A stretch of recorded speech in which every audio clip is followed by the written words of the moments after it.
When I was young and reckless, I played with a girl's heart. Years later, she became wildly successful and took control of her powerful family. Meanwhile, my family's company went bankrupt and my dad went gray overnight. When she found out, she offered $5 billion on one condition: I had to marry into her family. Everyone knew she was doing it for revenge, but I had no choice. Jack, are you really that eager? Lucy, even if you want revenge, you shouldn't treat your marriage like a joke. You think I'm doing all this just to get revenge on you? Jack, you really think too highly of yourself. Jack, don't think I'll go easy on you just because you're kind of handsome. In my family, you're just a live-in son-in-law. Don't get any ideas. With that, she turned around and walked away without looking back. Alone in the room, I stared at the closed door. Lucy really did hate me. She couldn't even stand being around me. After what I did to her back then, she had every right to hate me. Jack, how'd it go? Lucy didn't do anything to you, did she? I had no choice. Without this marriage, our company would have gone under. Dad, I don't blame you. I agreed to this. I was the one who wronged Lucy. If she wants revenge, so be it.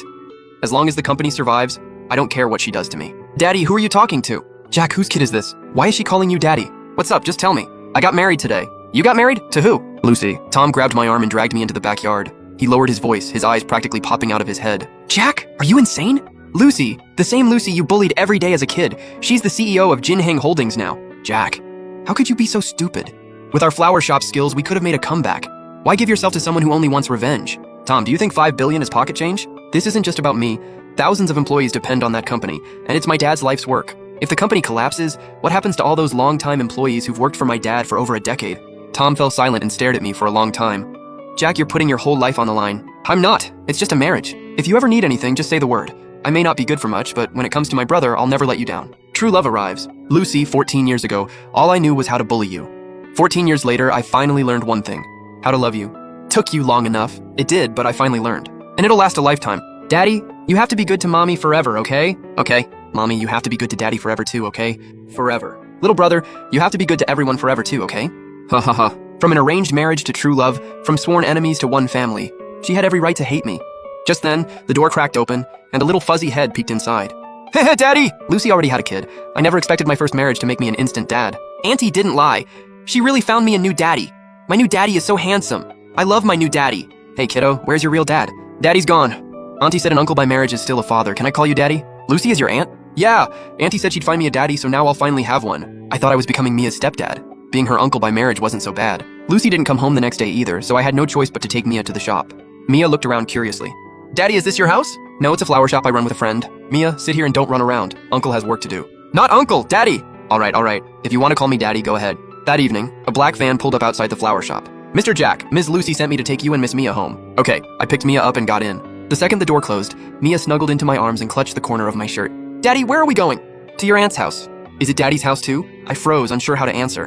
Before I could, she fell asleep against my chest. I looked down at her, and some of my resentment over the arranged marriage suddenly faded. Early the next morning, Lucy came to see if Mia had been giving me trouble. In the hallway, she leaned against the wall and glanced at her bare ring finger. When Lucy quietly closed the guest room door, she didn't know I was awake.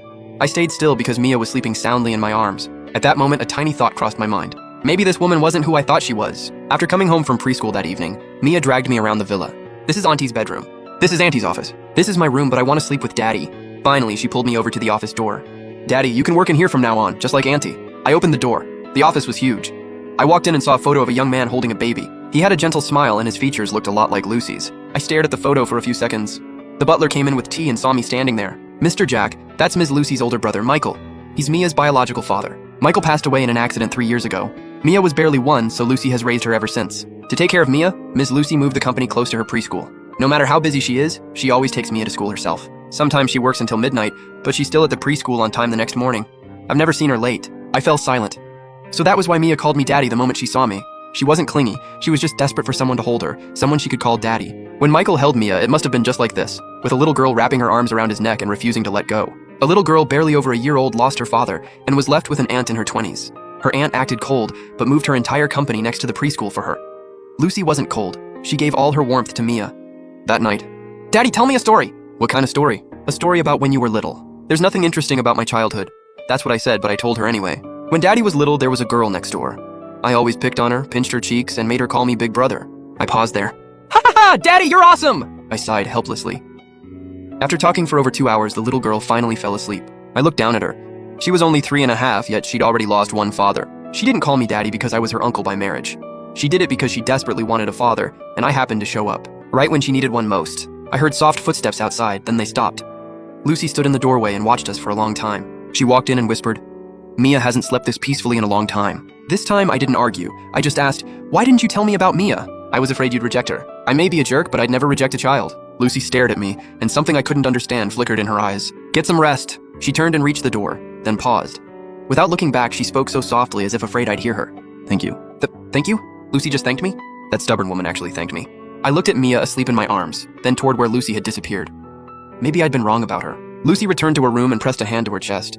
Her heart was racing, completely unlike her. I've endured this for 3 years. Not once has anyone told Mia and me, "I won't reject you." For 3 years, everyone looked at Mia with pity, then carefully kept their distance. Only Jack said, "I may be a jerk, but I'd never reject a child." He wasn't just saying it. Huh? There's a reception tonight. You're coming with me. What reception? Jinheng Holdings annual business reception.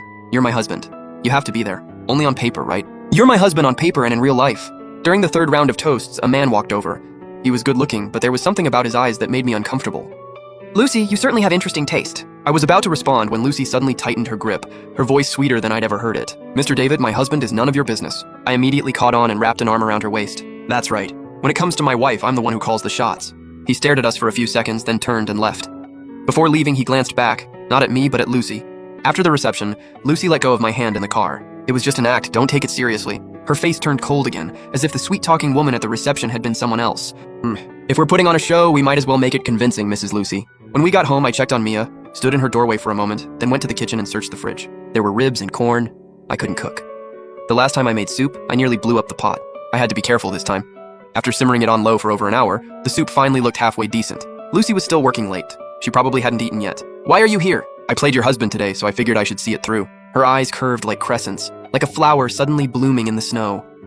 How could she look so beautiful when she smiled? Why had I spent all those years arguing and fighting with her without ever noticing her smile? "It's not bad. At least it's drinkable." "Jack, the soup's pretty good. Just don't blow up the pot next time." "Deal. I'll try not to next time." I walked out of the building with 3 things on my mind. First, Lucy looked insanely beautiful when she smiled. Second, there was something hidden behind the words, "over a decade of pain," that I still hadn't figured out. Third, the way David looked back at her wasn't the end. It was only the beginning. That man would definitely be back.